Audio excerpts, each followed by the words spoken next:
여러분 안녕하십니까? 포항 MBC 뉴스와 경제입니다. 어제 경주시 모곡항 앞바다에서 실종된 어선에 대한 수색 작업이 이틀째 이어지고 있습니다.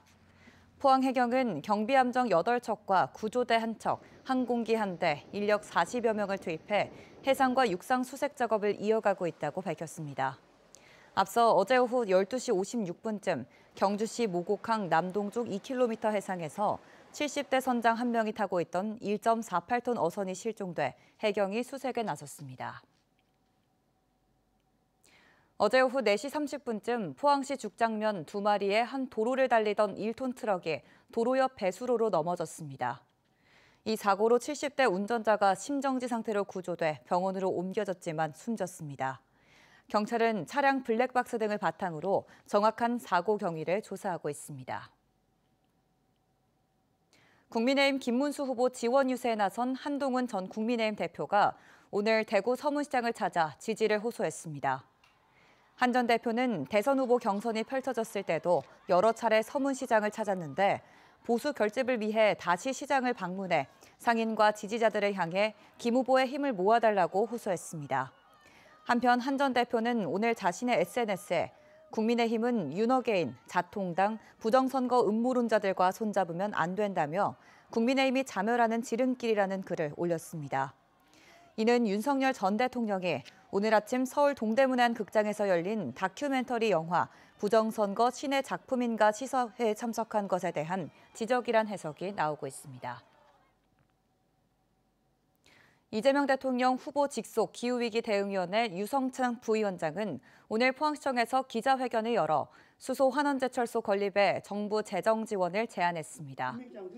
이어 포스코와 함께 수소 환원제철 특수목적 법인을 설립하고 총리실 산하에 수소 환원제철 지원센터를 설치하자고 주장했습니다.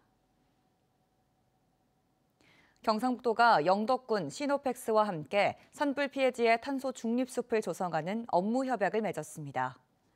나노기술 소재 부품 기업인 시노펙스는 3년간 총 15억 원을 영덕군에 기부하고 탄소 중립숲 조성을 위한 사업 대상지 선정, 공동기획 등에 협력하기로 했습니다. 경북도는 피해지 복구를 넘어 탄소 흡수원 조성과 생태관광 회복, 기후위기 대응이라는 3중 효과를 기대하고 있습니다.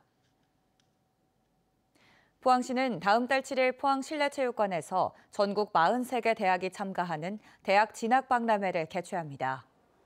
전문 입시 컨설턴트의 대입 전형별 학교생활기록부 관리법, 학습 습관 코칭, 중학생들을 위한 고교 선택 및 고교 학점제 대비 교육과정 설계 상담 등을 제공합니다. 박람회는 현장 접수로 자유롭게 입장할 수 있지만 전문 컨설턴트의 상담, 특강 등을 받으려면 포항시 진로진학지원센터 홈페이지에서 사전 신청을 해야 합니다. 경주시가 에이펙 정상회의를 앞두고 모두 336억 원 규모의 기반시설 정비 사업에 나섰습니다. 시는 지난해 11월부터 올해 9월까지 도로 환경 정비, 자전거 도로 보수, 견관 개선 등 총 44건의 정비 사업을 순차적으로 추진 중입니다. 이상으로 포항 MBC 뉴스와 경제를 마칩니다. 시청해주신 여러분 고맙습니다.